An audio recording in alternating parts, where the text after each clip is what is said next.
केदारनाथ से सीधे बद्रीनाथ।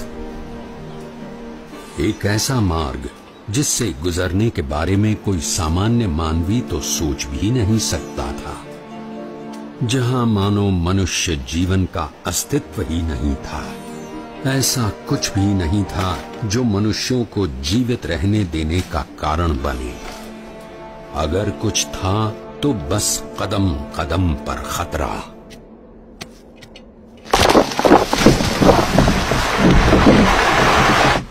शून्य के नीचे का तापमान जो पानी को पीने के लायक भी नहीं छोड़ता था।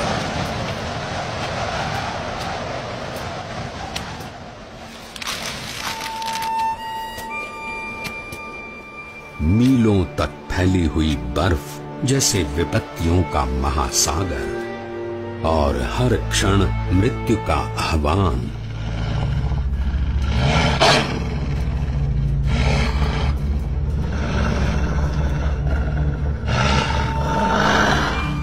पर केवल 11 वर्ष का एक बालक कृत निश्चयी था अपने ध्येय तक पहुंचने के लिए।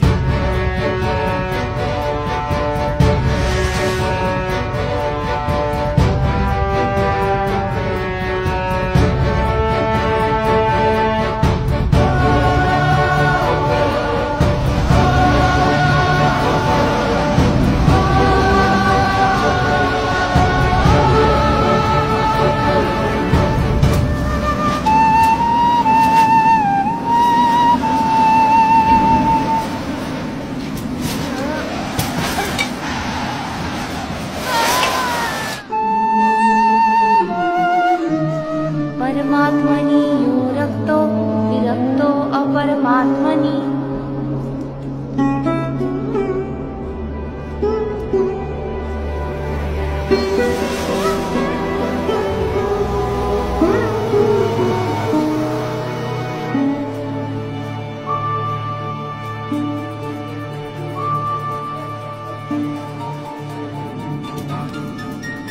परमात्मनि यो रक्तो विरक्तो अपरमात्मनि।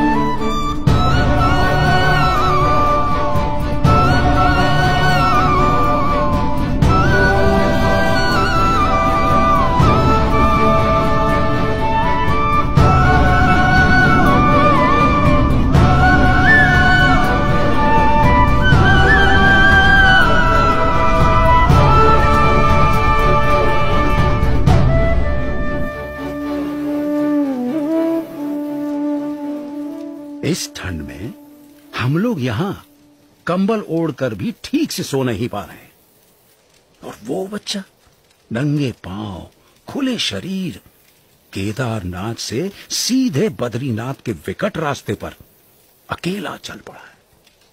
क्या हुआ होगा उसका?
ऐसा क्या था जिसके कारण कोई भी प्रकार की परिस्थिति नीलकंठ वर्णी को रोक सकने में असमर्थ हो जाती थी।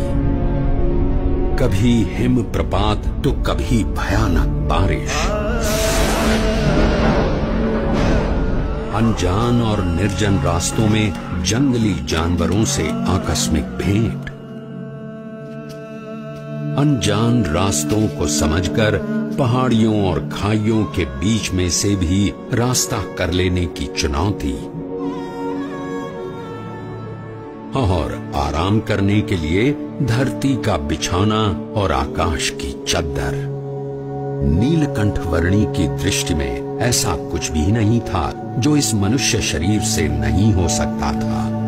देह भाव से पर और मनोभाव से पर नीलकंठ वर्णी की आध्यात्मिक स्थिति ही ऐसी थी जो किसी भी परिस्थिति से ऊपर उठकर उनकी कल्याण यात्रा को आगे बढ़ाए रखती थी।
ऐसे विपरीत हालात में भी अपने नियम, धर्म और अपनी भक्ति के नित्य क्रम के साथ कोई भी समझौता न करके भक्ति की प्रणाली की पुष्टि करता हुआ एक ऐसा उदाहरण नीलकंठ वर्णी ने प्रस्थापित कर दिया जो सदा के लिए भक्ति रीति का पोषण करता रहेगा।